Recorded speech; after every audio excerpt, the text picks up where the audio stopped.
Okay, friends, today we have to discuss the fifth lecture. In this lecture, we will consider the symmetry of the crystal first. Then after the very important point, that is the crystallographic direction. And on the basis of that, you people will be able to solve the numerical problems also. So let us take first that what are the symmetry related to that, because already I have discussed this fact that ki sometimes you have merged some Bravais lattice to the other family. जैसे cubic structure में इन centre ब्रेवे lattice नहीं होता है, तो प्रश्न उठता है कि वो जाता कहाँ है। वो एक्चुअली टेट्रागोनल का टेट्राहेड्रल का सिंपल फॉर्म में कन्वर्ट हो जाता है। अब आप जब इसकी मिस्ट्री को देखेंगे तब आपकी समझ में आएगा, क्योंकि किसी भी ब्रेवे लैटिस को एग्जिस्ट करने के लिए जरूरी ये होता है कि उनके नंबर ऑफ जो लैटिस पॉइंट हैं वो तो जैसे अरेंज हैं यूनिट सेल में वैसे अरेंज होना चाहिए। दूसरी जो सबसे इंपॉर्टेंट पॉइंट है कि उनकी सिमेट्री नहीं डिस्टर्ब होनी चाहिए। अगर उनकी सिमेट्री डिस्टर्ब हो गई तो उस फैमिली को वो बिलोंग नहीं करेंगे। वो जिस फैमिली दूसरी फैमिली से वो रिजेंबल करने लगेंगे वो उस फैमिली का पार्ट हो जाएंगे। यही कारण है कि सिंपल क्यूबिक में जब हम क्यूबिक स्ट्रक्चर में देखते हैं तो पहला यानी इसके जो simple cubic body centre face centre मिलता है, लेकिन इन सेंटर किसी दूसरी फैमिली का मेंबर हो जाता है। तो इसलिए हमें सिमेट्री के बारे में भी आइडिया रखनी है कि how the Bravais lattice will be symmetrical and what are the symmetries related to that. तो first the symmetry element of the crystalline solid. तो पहली एक तो हो सकती है कि एक्सिस ऑफ सिमेट्री हो, यानी हम किसी लाइन जो एक्सिस मान रहे हैं उसके क्रॉस हम सिमेट्री को देखेंगे। दूसरा हो सकता है प्लेन ऑफ सिमेट्री हो, कि हम प्लेन के थ्रू देखें कि अगर किसी प्लेन से हम किसी क्रिस्टल को कट कर रहे हैं तो एग्जैक्टली दोनों पार्ट इसके मिरर इमेज हैं या नहीं है। ऐसे ही हम किसी एक्सिस के थ्रू अगर हम दो पार्ट में उसे देखें तो वो एक दूसरे के मिरर इमेज हैं या नहीं है, ये हमें देखना है। और एक होता है सेंटर ऑफ सिमेट्री, कि सेंटर पॉइंट पर कोई चीज है तो उसकी सिमेट्री रिजेंबल करेगी कि नहीं रिजेंबल करेगी दूसरे पार्ट से। ये तीन तरह की सिमेट्री हमें देखनी है। तो आइए हम देखते हैं कि क्यूब में कितनी सिमेट्रीज होती हैं। तो first we will talk about the axis of symmetry. तो एक्सिस ऑफ सिमेट्री का अगर हम अर्थ लें कि how the axis of symmetry can be realized in case of simple cubic और इन क्यूबिक स्ट्रक्चर, तो यहां मेंशन किया गया है कि there are 13 axis of symmetry for a cube. वो कौन कौन सी होंगी आइए देखिए कि 3 axes have four-fold symmetry known as tetrad. These axis passes through the opposite face centers. यानी तीन ऐसी एक्सिस होती हैं जो टेट्राड की कैटेगरी में हो, 4-fold सिमेट्री, यानी अगर आप पूरे क्रिस्टल को घुमाएंगे तो चौथे समय उनकी सिमेट्री यानी वही पोजीशन रोटेट कर जाएगी, वही पोजीशन पुनः आ जाएगी। अब ये एक्सिस कहां से कैसे पास करेगी जरा इसको ध्यान से सोचिए। तो अगर आपने क्यूब एक रखा हुआ है अपने सामने, मान लीजिए आपने ये क्यूब रख लिया, तो उस क्यूब के दो दो अपोजिट फेसेस होंगी और टोटल नंबर ऑफ फेसेस इसके 6 हो गए। तो एक फेस के सेंटर से एक आप लाइन क्रॉस करिए और दूसरे सेंटर से निकल जाएगी, यानी दो अपोजिट फेस उसमें इन्वॉल्व हो गए। और जो ए एक्सिस पास हो रही है अपोजिट फेसेस से, ऐसे ही हमारे पास 3 चांस है, क्योंकि हमारे पास 3 सेट ऑफ फेसेस होंगे। इसीलिए ये जो लाइन पास हो रही है अपोजिट फेसेस से, सेंटर से, अपोजिट फेस के सेंटर से पास होने वाली लाइन, ऐसी 3 लाइन होंगी जो 4-fold सिमेट्री को रखेंगी। Clear? Now let us have the next. There are the 4 axes have the 3-fold symmetry known as the triad. These axes passes through diagonally opposite corners. अब ये कैसे होगा, ये आप जरा सा देख लीजिए कि आपके पास अगर आप जिस कमरे में बैठे हुए हैं उसी कमरे का फेस ले लीजिए, तो आपके एक कार्नर साइड, इसमें 4 कार्नर होंगे और ऐसे ही 4 कार्नर तो जो वर्टिकल फेसेस खड़ी हुई हैं उनके द्वारा बन रहा है। ऐसे ही जो टॉप और बॉटम पे फेस है उनके द्वारा भी एक ऐसी एक्सिस बनेगी। अब इस एक्सिस के टॉप पॉइंट पर जहां छत लगी हुई है उस छत से बॉटम पे ले आइए दूसरे कॉर्नर पर डायगोनली, और बॉटम से दूसरी तरफ के बॉटम से नेक्स्ट साइड का जो टॉप है उसको ऐसे आप जोड़ेंगे तो आपकी 2 एक्सिस हो जाएंगी। ऐसे ही अपोजिट कॉर्नर के टॉप एंड डाउन को जो ऐड करेंगे तो 2 ये हो जाएंगी। तो ये 4 हमारे जो है ऐसी एक्सिस होंगी जो पूरे सिस्टम को यानी पूरे आप क्रिस्टल को ऐसा रोटेट करेंगे कि हर थर्ड यानी जिनका डिग्री ऑफ रोटेशन है कि उस डिग्री ऑफ रोटेशन पर जब हम घूमेंगे तो 360 को अगर हम डिवाइड करें 3 से तो जितनी जो वैल्यू आएगी वो उसका रोटेशन का एंगल होगा और उतने रोटेशन में एक क्रिस्टल अपनी दूसरी पोजीशन पे आ जाएगा। यानी यूं कहिए कि जो हमारी ये 3 फोल्ड सिमेट्री है जो जिसे हम ट्रायड कह रहे हैं, इसको जानने के लिए ये जरूरी है कि हम अपोजिट फेसेस के डायगोनल के अपोजिट फेसेस या यूं कहिए कि जो अपोजिट डायगोनल्स हैं उनके टॉप डाउन को मिला देना है। तो ऐसे में हमारी 4 ऐसी एक्सिस आएंगी जो पूरे क्रिस्टल को 3 फोल्ड सिमेट्री में डिवाइड कर देगी। एक होता है नेक्स्ट वाला, that is the 6 axis 2 fold symmetry. यहां पर इसे हम डायड कहते हैं। This axis passes through the centre of opposite edges. जैसे अपोजिट एज का मतलब हो गया कि आप एक साइड का एज देखिए और उसमें जो ऊपर टॉप को ज्वाइन करता हुआ है उसके सेंटर से इसके सेंटर को मिला दीजिए, उसके सामने वाला जो डाउन वाला है यानी बॉटम के सेंटर को, और बॉटम से और इसके टॉप को दूसरे के बॉटम से मिला लीजिए। यानी यूं कहिए कि 2 अपोजिट फेसेस 2 ऐसी एक्सिस को कंटेन करेगा। तो आपके पास टोटल कितनी अपोजिट फेसेस हैं? 6 हैं।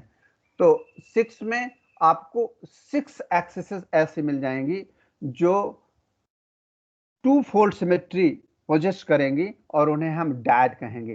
तो इस तरीके से आप देखेंगे कि 3, 4 एंड 6 तो कुल मिलाकर के 13 एक्सिस होंगी जिन्हें हम 13 axis of symmetry of a cube कहेंगे। इसको रियलाइज करने के लिए आप हमेशा ऑलरेडी आपको मैंने बता रखा है कि you have to consider the room in which you are sitting and consider its edges, face, top, bottom, corner, whatever the things has been suggested in the text that from where to where axes are passing there. So according to that you can build the concept for the same. Now the symmetry element of a crystalline solid, axis of symmetry 3, some more elaboration has been given here. 3 axes have 4-fold symmetry known as tetrad. These axes passes through the opposite face center, already I have discussed. 4 axes have 3-fold symmetry known as the triad. These axes passes through the diagonally opposite corners.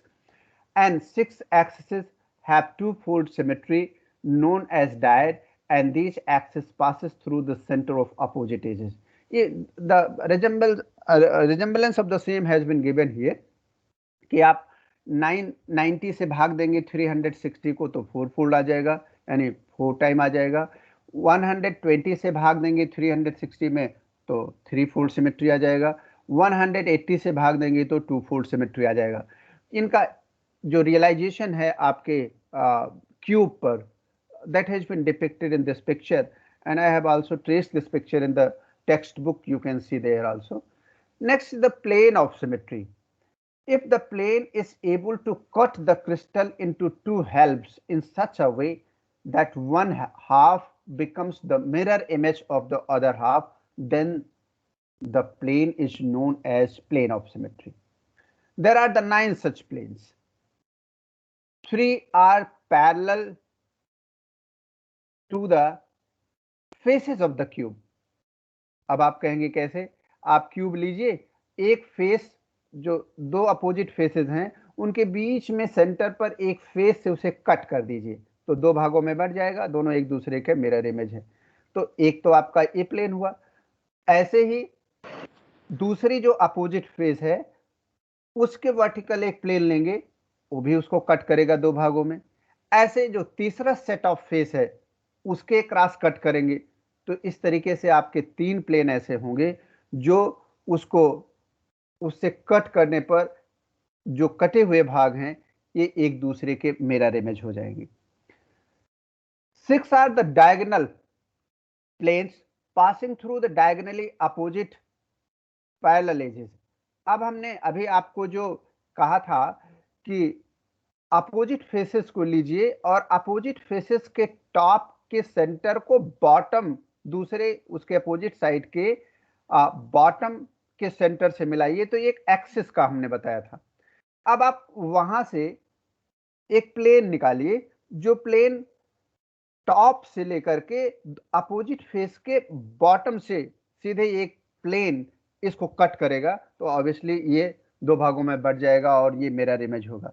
ऐसे ही दूसरे जो opposite face जिसको कह रहे थे उसके top को पहले वाले के बॉटम पर एक प्लेन ले जाएंगे, तो वो भी एक दूसरे को ऐसा कट करेगा कि ये एक दूसरे के मिरर इमेज होंगे।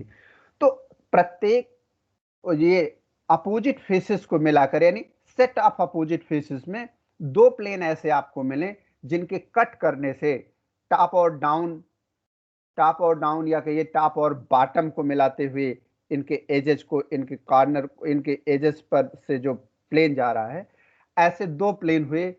तो ऐसे दो प्लेन दूसरी अपोजिट फेस के लिए होगा, ऐसे दो प्लेन नेक्स्ट अपोजिट फेस के लिए होगा, क्योंकि 6 फेसेस हैं तो ऑब्वियसली 6 ऐसे प्लेन होंगे जो एक कैपेबिलिटी रखेंगे कि आपके क्रिस्टल को दो ऐसे भागों में बांट देंगे या काट देंगे कि वो एक दूसरे के मिरर इमेज हो जाएंगे। इस तरीके से 6 and 3 total number of 9 planes are there which have capability to show the symmetry when they are cutting the crystal.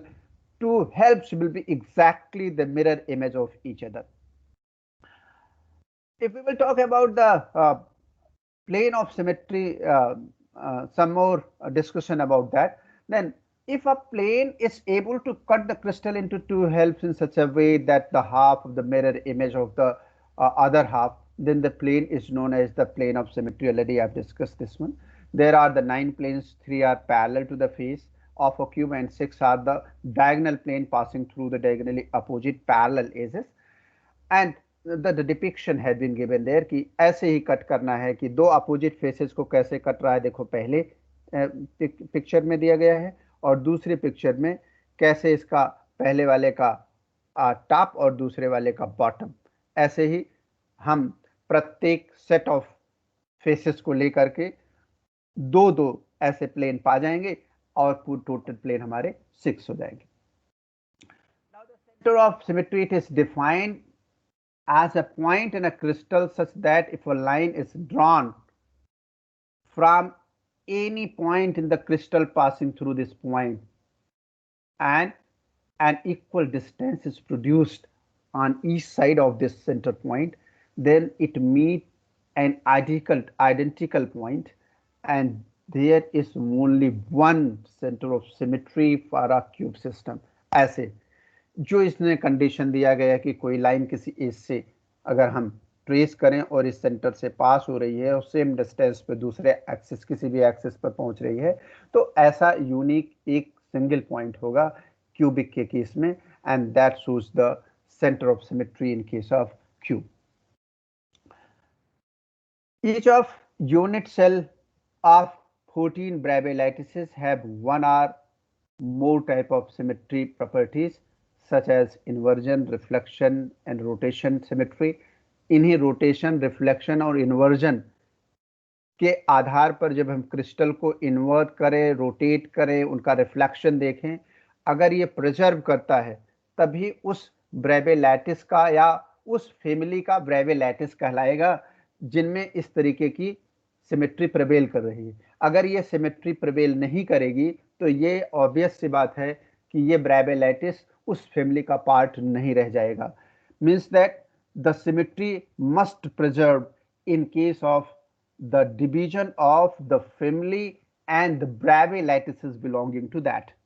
So symmetry has been denoted in three parts here: inversion symmetry, reflection symmetry, and rotation symmetry, and some other which has been given in terms of their correspondence.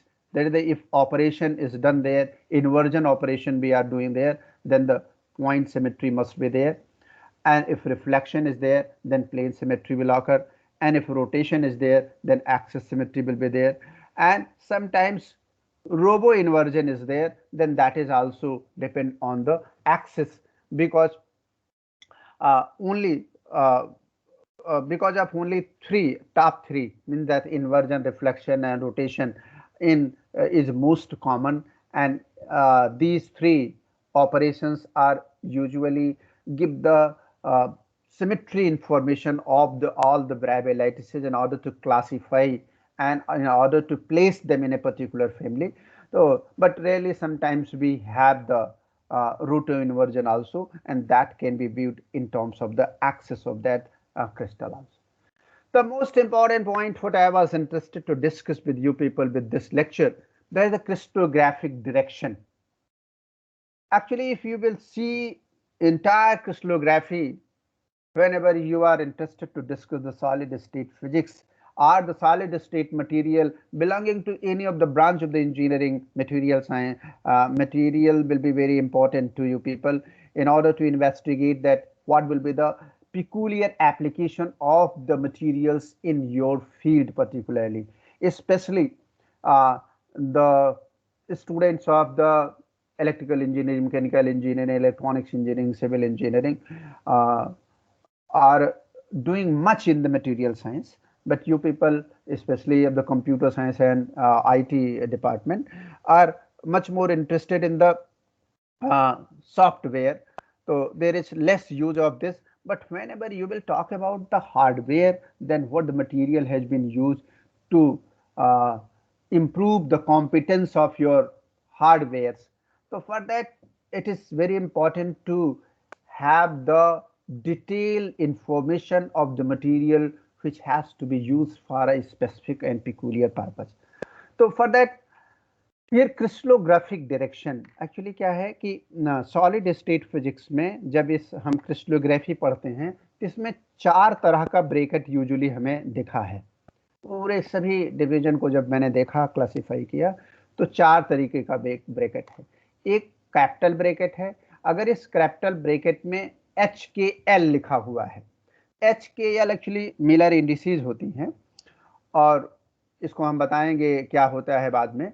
ये capital bracket में लिखा है तो इसका मतलब एक crystallographic direction को बताते हैं, और इसको निकालने का ये तरीका है P, R and E। ये चीज आपको याद रखनी चाहिए। Projection in X direction, Y direction and Z direction. Reduce the lowest integer, इसको लोएस्ट इंटीजर अगर फ्रैक्शन में है तो इसे लोएस्ट इंटीजर में रिड्यूस करना है। And enclose in the capital bracket without comma, then it's give the idea about the crystallographic direction. Family of directions. Family of direction has been depicted in terms of the greater and lower, greater than and lower than a bracket is here, means this is a way to classify and to represent it. And if you are writing HKL or something digit in between this bracket, then that gives the idea about the family of direction. Family of कहेंगे क्या? Actually it will be more clear here. जैसे हम कहें कि 100 एक कोई हम एक डायरेक्शन लिए, अभी हम इस डायरेक्शन को जब न्यूमेरिकली बताएंगे तो आपको समझ में आएगा। तो इस फैमिली में इतने हो सकते हैं 1 0 0 0 1 0 0 0 1 1 बार 0 0 0 1 बार 0 0 0 1 बार माने नेगेटिव डायरेक्शन। इन सभी पूरे के पूरे इन क्रिस्टल डायरेक्शन को यानी इस फैमिली ऑफ डायरेक्शन को केवल एक नोटेशन से दिखाया जा सकता है। अगर हम जो अभी जस्ट ऊपर बुलेट पॉइंट में ग्रेटर एंड लेस देन के साइन के अंदर 1 0 0 लिख दें तो इसका मतलब हो गया कि it is giving the idea about the family of the direction that all has been included in this example because these belongs to the same family. Similarly, we have the Miller indices. If we are writing HKL in a small bracket, then that is known as the representation for the Miller indices, and Miller indices is very important, and you will be supposed to have the capability to solve the problem related to the Miller indices. If the Miller indices are given, then you can estimate about the plane, and if the plane has been given there, then you are supposed to have the idea about the Miller indices of the same. How that can be estimated, although we have the separate point and separate discussion, separate lecture, which will be in our next lecture for the Miller indices. Even then, since it is occurring here, that let us see that how we can find the Miller indices, that the intercept of the plane in x, y, and z direction. And second point is that the reciprocal of these intercepts we have to take. Next, reduce it in a lower integer, lowest integer, and then after write it in parenthesis without comma. Then that is known as the representation of Miller indices. Family of such planes can be represented in the middle bracket which has been depicted here, जिसे हम मझला bracket भी कहते हैं। इसे तो small bracket ऊपर वाला जैसे कहते हैं, पहले वाले को बड़ा ब्रैकेट कहते हैं, इसको हम मझला ब्रैकेट कहते हैं। तो अगर हम ऐसे प्लेन भी ले लें, एक ऐसा प्लेन जो किसी क्रिस्टल को ऐसा कट कर रहा है कि y और z डायरेक्शन में कोई इसका इंटरसेप्ट नहीं है, केवल x डायरेक्शन में यूनिट है, तो उस फैमिली में बिलोंग करने वाले जितने भी प्लेन होंगे, यानी अब देखो यहाँ y डायरेक्शन में यानी y एक्सिस को एक यूनिट कट रहा है, ये z एक्सिस को 1 यूनिट कट कर रहा है, ये x एक्सिस का नेगेटिव डायरेक्शन में एक यूनिट कट कर रहा है, ये y डायरेक्शन में नेगेटिव डायरेक्शन में माइनस y डायरेक्शन में एक यूनिट कट कर रहा है, ये दूसरा नेक्स्ट वाला यानी लास्ट वाला z डायरेक्शन में नेगेटिव z डायरेक्शन में एक यूनिट कट कर रहा है। तो इस तरीके के जितने भी हमारे प्लेन हैं, they can be represented by the single notation that is 1 0 0। तो ऐसे के लिए हम ये ब्रैकेट इस्तेमाल करते हैं। Anyway, let us have the more discussion. I think that this will be the very important to understand that what is the one thing is very important here. What I wish to remind you people कि Miller indices specially plane के लिए होती हैं, और जो crystallographic direction है वो line से यानी एक पर्टिकुलर लाइन से रिप्रेजेंट की जाती हैं, जबकि मिलर इंडिसेस प्लेन के द्वारा इंटरसेप्ट जो कट किए जाते हैं उनका रिप्रेजेंटेशन है। दोनों में यही एक बहुत बड़ा अंतर है। तो we choose one lattice point on the line as the origin. Say the point O. Choice of the origin is completely arbitrary. क्यों? इसके पहले मैंने आपको बताया था कि translation is possible there. Any point can be considered as the origin in case of crystallography because all the lattice points are identical and they are prevailing the same situation around to that, since every point is identical. Then we choose the lattice vector joining O to any point on the line, say point T. This vector can be written as R is equal to N1A plus N2B plus N3C to distinguish a lattice direction from a lattice point. The triple is enclosed in the square bracket. ये देखो जो direction है ये square bracket में enclose किया गया है, N1, N2, N3 N1, N2, N3 क्या है कि एक्स एक्सिस, वाई एक्सिस और जेड एक्सिस पे हम कितना चल रहे हैं, वो जो अमाउंट है उसकी वैल्यू n है। अभी ये और क्लियर होगा जब हम आपको एग्जाम्पल दिखाएंगे। N1, N2, N3 is the smallest integer of the same relative ratio। अब देखो, आपके पास एक सिंपल क्यूब है, इस क्यूब में हमने O को ओरिजिन मान लिया। अब हमें पॉइंट T निकालना है, T पॉइंट की तरफ डायरेक्शन आ रहा है, यानी हमारा OT जो है इसकी हमें डायरेक्शन निकालनी है। तो OT डायरेक्शन निकालने के लिए अब देखो, पहले तो हम क्या करेंगे, अगर हम x एक्सिस पे चलें, x एक्सिस पे चलें तो देखो हमें 1 यूनिट चलना पड़ेगा। अब अगर हमें वहां पहुंचना है, जैसे मान लीजिए इस पॉइंट पर हमें पहुंचना है, तो हमें कैसे कैसे पहुंचना होगा, कैसे कैसे चलना होगा। आप देखिए, पहुंचने के लिए आप O से Z डायरेक्शन में चलिए। हमारी आवाज सुन रहे हैं ना आप लोग? Yes sir. आप O से Z डायरेक्शन में चलिए, टॉप तक चलेंगे तो ये कौन सी एक्सिस है? Z एक्सिस है। तो जो टॉप पे पहुंचेंगे तो Z एक्सिस पे कितना चलेंगे? 1 यूनिट।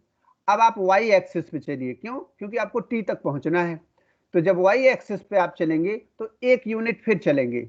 और आप ये भी देखिए कि Z डायरेक्शन में चल रहे हैं, यानी पॉजिटिव Z डायरेक्शन में चल रहे हैं, इसलिए ये +1 होगा। और ऐसे ही 1 यूनिट जब चले Y डायरेक्शन में तो 1 यूनिट इधर चली। अब हमें T पे आना है तो हम लौटेंगे, यहां से उस टॉप पॉइंट से लौटेंगे और T तक आएंगे। तो अब देखो x बाहर की तरफ पॉजिटिव है और हम उसी तरफ चल रहे हैं, तो ऊपर से जब T तक पहुंचेंगे तो 1 यूनिट हम चले, कितना? Z पर एक, x पर 1 यूनिट, y पर 1 यूनिट, z पर 1 यूनिट। इसलिए जो इसका डायरेक्शन हुआ वो 1 1 1 हुआ। किसी को कोई दिक्कत इसको समझने में? No sir.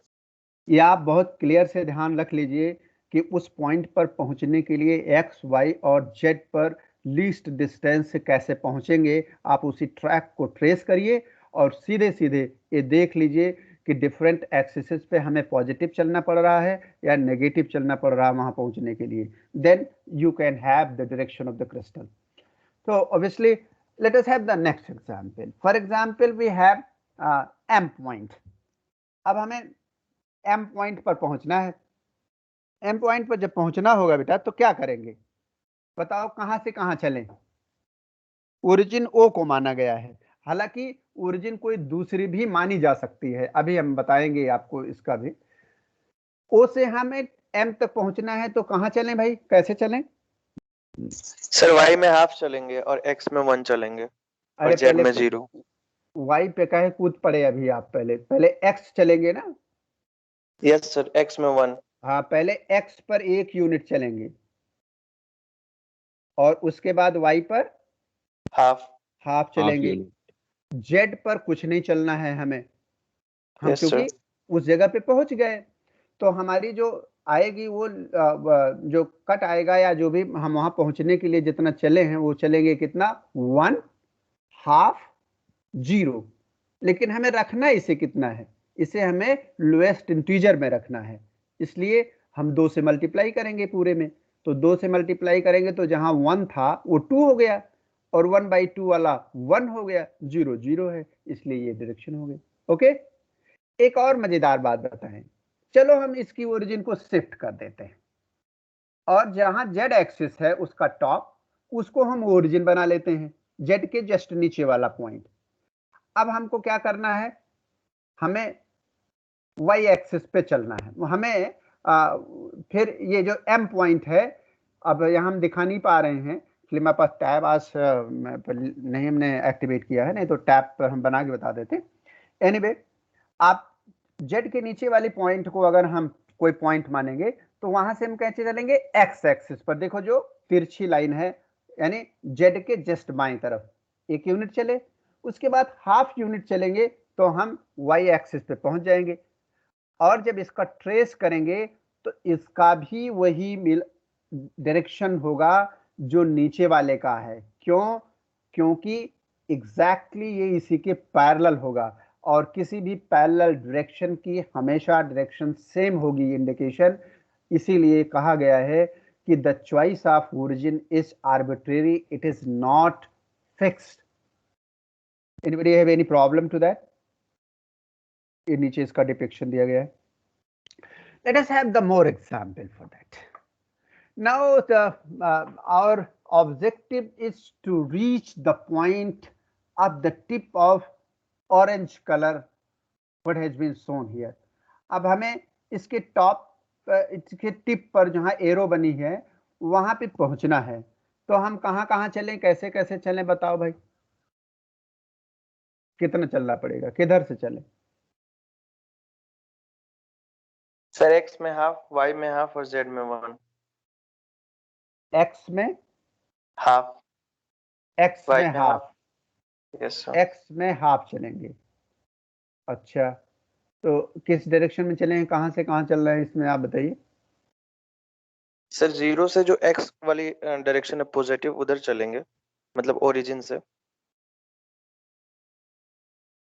तो ये माइनस हो जाएगा जी। सर ये पॉजिटिव जो फ्रंट में है ना सर, पेज के बाहर आ रहा है, बताइए ओरिजिन से पॉजिटिव एक्स में सर। क्या? ओ से एक्स की तरफ सर। ओ से एक्स की तरफ चलेंगे, यस ओ सर। से एक्स की तरफ चलेंगे, ठीक है। है। Yes sir. ओ से एक्स की तरफ चले, हाफ डिस्टेंस, देन अब कहाँ चले? फिर वाई की What? तरफ। वाई में Y हाफ, वाई पे चले, कितना चलेंगे? Half, half. तो और जेड पर? 1। 1। हाँ, तो अब देखिए, ये बेसिकली आपको और क्लियर तब होता कि जैसे मान लीजिए यहाँ पर आप इसके टिप पर पहुंचना है, टॉप पर, तो ऑब्वियस सी बात है कि x पर हाफ चले, y पर हाफ चले, और यहां से वर्टिकली ऊपर की तरफ जाएंगे, क्योंकि ये 3 डायमेंशनल है ना आपका, इसलिए ये दूसरी साइड की फेस को रिप्रेजेंट कर रहा है। इसलिए जो है आपका x हाफ हो गया, y हाफ हो गया, z 1 हो गया। इसको लीस्ट इंटीजर मल्टीपल में रखें तो 1 1 2 हो गया। किसी को कोई प्रॉब्लम इसमें? किसी को कोई problem? No. No sir.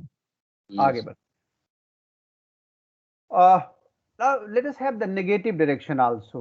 When we write the direction n1, n2, n3 depend on the origin, negative direction can be written as this one, n1 bar, n2 bar, n3 bar, and according to that we may have the situation. इसमें ये माना गया, इसी को depict किया गया है कि अगर हम z के अपोजिट डायरेक्शन में जाएंगे तो इसे बार से रिप्रेजेंट करेंगे, x के अपोजिट डायरेक्शन में जाएंगे तो इसे बार से रिप्रेजेंट करेंगे, y की अपोजिट डायरेक्शन में जाएंगे तो इसे बार से रिप्रेजेंट करेंगे। अब देखो यहाँ पर o को ओरिजिन माना गया, जब हम लेफ्ट हैंड साइड पे चले तो -y हो गया, हम डाउन डायरेक्शन में चले -z हो गया, हम इसके डायगोनल डायरेक्शन में जहाँ x लिखा हुआ है उसे आगे की तरफ बढ़े तो ये -x हो गया। क्यों? क्योंकि एक्सिस को हमेशा पीछे की तरफ ट्रेस करते हुए दिखाया गया।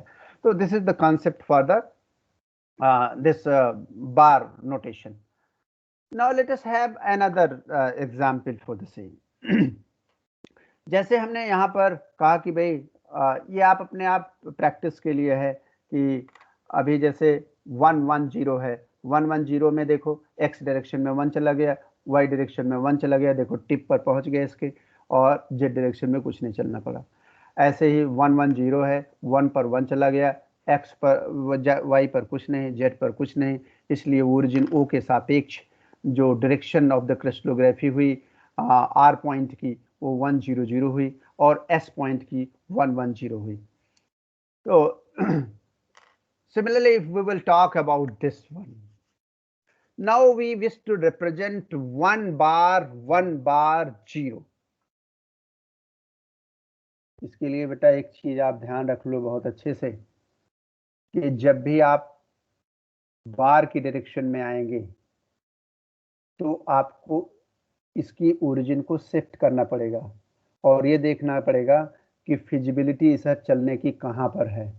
तो आप देखो आसानी से अगर हम एंड पॉइंट को ओरिजिन मान लें तो हम x की दिशा में चलेंगे तो पॉजिटिव हो जाएगा, इसलिए हम कोई ऐसी दिशा माने, कोई ऐसी जगह माने जहां से अपोजिट डायरेक्शन में जब चलें तो हमें कोई दिक्कत ना हो। तो देखो ओरिजिन को शिफ्ट करके ओ पे कर दिया गया है, और हमें अगर 1 बार 0 चलना है तो ओ से लेकर के वाई तक चले। ओ से लेकर के जब वाई गए तो देखो ये एक्स के अपोजिट डायरेक्शन में चला, तो 1 बार हो गया। और अब देखो वाई से अपोजिट डायरेक्शन में फिर चला 1 यूनिट, तो ये 1 बार हो गया। और जेड पर कुछ चलना नहीं है, इसलिए जो एन पॉइंट है ये शो कर रहा है tip of the direction for the 1 bar 0। Anybody have any problem for this? Actually, how we are changing the origin, this is very important in order to find the Miller indices also. In that case, shifting of the origin will be required when we are taking the plane and that plane is cutting the axes or the intercepts in such a way that they have negative intercepts. Then according to that, we have to shift the origin in order to realize the exact situation of the same. अच्छा, इसमें और कुछ कर सकते हैं क्या? और कोई ओरिजिन भी ले सकते हैं क्या? कोई और ओरिजिन ले सकते हैं, कोई बताए? बोलो भाई।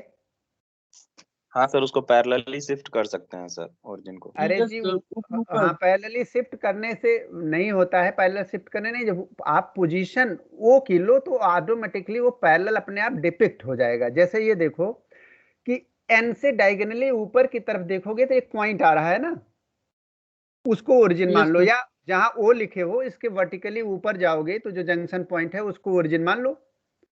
अब उस ओरिजिन पर जब चलोगे तो देखो बाहर की तरफ यानी एच की तरफ जाओगे तो एक्स फिर नेगेटिव 1 डायरेक्शन चला गया, और फिर उसको सीधा करके वाई डायरेक्शन में अपोजिट डायरेक्शन पे चलोगे तो फिर 1 आ जाएगा। तो यानी 1 बार आ गया, और जब इसको ज्वाइन करोगे तो सीधे एग्जैक्टली इसके पैरेलल एक लाइन बन जाएगी, उसकी क्रिस्टलोग्राफिक डायरेक्शन एग्जैक्टली सेम होगी। Okay, clear? इसमें कोई दिक्कत है क्या भाई, बताओ? No sir. Okay. Anyway, now let us have this very important question, and you will see that how the origin has been shifted there wisely here. हमने एक डायरेक्शन लिया और वो डायरेक्शन ऐसे लिया क्रिस्टलोग्राफिक डायरेक्शन कि लेफ्ट हैंड साइड में, पहला फिगर देखो पहले, लेफ्ट हैंड साइड में हाफ है और राइट हैंड साइड में 1/3 है। अब हमको मान लीजिए अगर हम इसकी वो निकालना चाहते हैं कि इसकी भाई क्रिस्टलोग्राफिक डायरेक्शन क्या होगी, तो बड़ा मुश्किल काम है। क्यों? क्योंकि यूजुअली हमें एक पॉइंट को ओरिजिन पे शिफ्ट करना पड़ेगा, एक पॉइंट को, जिसे हम कहेंगे टेल, और दूसरा पॉइंट उसका हेड होगा, कहीं भी लाई करेगा, उसको हम ट्रेस कर लेंगे। अभी मैं एक अपने हाथ से रिटर्न एक कल फिगर बनाया था, उसको दिखाऊंगा कि कैसे हेड टेल को सब्ट्रैक्ट करके भी डायरेक्शन हम पा सकते हैं। तो इसको हमने शिफ्ट किया। शिफ्ट कहाँ करेंगे? ऊपर वाले पे शिफ्ट किया, तो जो ऊपर वाले जंक्शन पे जस्ट ऊपर शिफ्ट किया तो हाफ शिफ्ट हुआ, ऊपर आ गया, और इसको हमने ओरिजिन मान लिया, कह लिया कि भाई ये 0 0 0 है, न्यू ओरिजिन। तो इसके डायरेक्शन सीधे सीधे ये पूरी की पूरी लाइन शिफ्ट हुई ऊपर। तो ऑब्वियस सी बात है कि जब हम इसको शिफ्ट करेंगे तो हाफ डिस्टेंस इधर चल रहे हैं, इसलिए हाफ ये भी शिफ्ट हो जाएगा। तो 1/3 पहले था, 1/2 और शिफ्ट हो गया राइट हैंड साइड में, टोटल 5/6 शिफ्ट हो गया, और ऊपर कितना बचा? 1/6। तो अब जब हम इसके आधार पर इसकी वो निकालेंगे, इसका वेक्टर, तो यानी इसका वेक्टर माने इसका जो डायरेक्शन निकालेंगे, तो एक्स एक्सिस पर अगर हमें इस टिप पर पहुंचना है जो हमारा ऑरेंज कलर का है राइट हैंड साइड वाले फिगर में, तो ओरिजिन से हमें जेड डायरेक्शन की तरफ चलना होगा। तो ये एक्स एक्सिस बता रहा है लेकिन -x है, इसलिए 1 बार हो जाएगा। अब हम वाई डायरेक्शन में कितना चल रहा है? 1 चल रहे हैं, वो भी पॉजिटिव वाई डायरेक्शन में। फिर वहां से इस टिप पर पहुंचने के लिए जेड डायरेक्शन में 1/6 चल रहे हैं, वो भी नेगेटिव डायरेक्शन में। इसलिए x is equal to -1, y is equal to 1, z is equal to -1/6, and by taking it in the least integer we will have